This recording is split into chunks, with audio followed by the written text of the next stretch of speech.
আসসালামু আলাইকুম। সবাই ভালো আছেন? আমি মাটি পরীক্ষার সময় একটা কথা সবসময় বলি, আজকে যদি আপনি বা আপনার পরিবারের কেউ অসুস্থ হয়, যদি আমরা ডাক্তারের কাছে যাই, ডাক্তার প্রথমে আমাদেরকে কি করতে দেয়? হ্যাঁ, পরীক্ষা করতে দেয়। যে কাছেই যাবেন, আপনি চোখের ডাক্তারের কাছে যান, আজকে কেউ এটা বাদ দেয় না। দাঁতের ডাক্তারের কাছে গেলেও আগে দিত না, এখন কিন্তু দেয়। আর মেডিকেলে তো আছেই, ব্লাড টেস্ট করতে হয়, ইউরিন টেস্ট করতে হয়, তাই না? ডায়াবেটিস আছে কিনা এগুলো সব টেস্ট করতে হয়। টেস্টের পরে তারা আপনাকে একটা ব্যবস্থাপত্র দেয়, তারপর আপনি ওষুধ আমরা দেবেন, খাই সুস্থ হই আল্লাহ রহমতে। এখন এটা তারা কেন দেয়? আমাদের যেন তারা একেবারেই নির্দিষ্ট চিকিৎসাটা দিতে পারে, আমার যেন কোথায় সমস্যা তারা যেন এটা আইডেন্টিফাই করতে পারে, নির্ণয় করতে পারে, এবং ওই জন্য সমাধান দিতে পারে। এই জন্য তারা পরীক্ষাটা দেয়।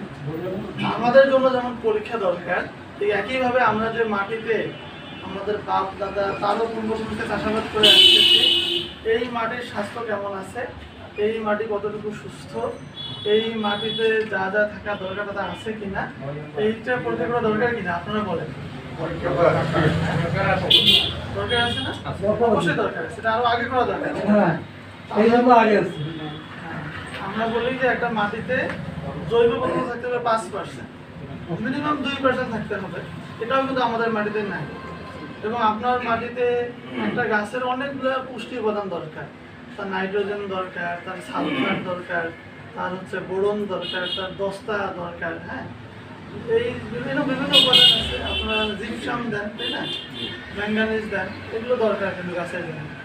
আমাদের গাছ দেখবেন যে কোনো একটা জিনিসের ঘাটতি হলে এটা কিন্তু আমাদেরকে সিমটম, তারা এর বৈশিষ্ট্য দেখায়। আমরা গাছ হলুদ হলে কি মনে করি? যদি পুরাতন পাতা হলুদ হয় আমরা কি দিয়ে গেছে কি প্রয়োগ করি? ইউরিয়া দিই, তাই না? ইউরিয়া দিলে আবার কালো হয়ে যাবে, সবুজ হয়ে যাবে, তাই না? আবার যদি পাতার মাথাটা সাদা হয়ে যায় আমরা ওখানে দস্তা দিতে পারি, তাই না? আমাদের গাছের ফল ছোট বড় হলে আমরা মনে করি এখানে বোরন দিতে হয়। এই যে আমরা কোনটা দিব এগুলো তো আমরা মনে করে দিচ্ছি। আমি যদি মাটিতে পরীক্ষা করি তাহলে ওইখানে আমি কি চাষাবাদ করি, আমার চাষের জন্য কি পরিমাণ সার দরকার, এখানে স্পেসিফিক তারা লিখে দিবে। আমার বিঘা প্রতি হোক, একর প্রতি হোক, কতটুকু ইউরিয়া দিতে হবে, কতটুকু টিএসপি দিতে হবে, কতটুকু ফসফরাস দিতে হবে। এতে একটা সুবিধা কি, আমি জানতে পারলাম যে আমি কোন সার কতটুকু দিব। আমাদের আরেকটা সুবিধা হচ্ছে আমার খরচ কিন্তু বাড়বে। আজকে আমাদের কৃষক ভাইরা নির্ভরভাবে আমরা দেখি 1 বিঘা জমিতে তারা 1 বস্তা পটাশ সার দেয় আলুর জন্য। হ্যাঁ, পটাশ কিন্তু আমাদের সরকার ভর্তুকি মূল্যে কিনে নিয়ে আসে। আমরা যারা আমি কিনে সরকার অনেক বেশি দামে কিনি। তো আমরা যখন বেশি সার দিব আমাদের কি হবে? এগুলো মাটির সমস্যা হবে। আপনাকে ওষুধ খেতে বলতে 1 চামচ একটা করে ট্যাবলেট, তিনগুলো 3টা করে খান, কি হবে? ক্ষতি হবে, মাথা ঘুরবে, বমি হবে, অনেক বড় সমস্যা হতে পারে।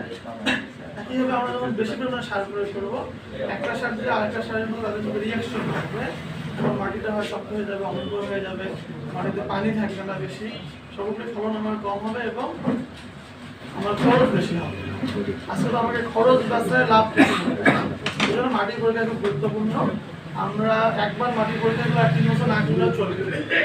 একবার করলে 3 বছর করা লাগবে, ওইটা দিয়ে আপনার চলবে। আপনি 3 বছর পর আবার মাটি পরীক্ষা করবেন, ঠিক আছে? একইভাবে আমরা চাচ্ছি আমরা যে চাষাবাদ করি প্রত্যেকটা জায়গায় আমরা মাটি পরীক্ষা করি। মাটি পরীক্ষায় আপনারা তো করছেন সবাই, তাই না? খুবই সহজ। আপনারা ওই যে স্যাম্পল যেভাবে কালেকশন করতে বলে আমরা আলোচনা করবেন।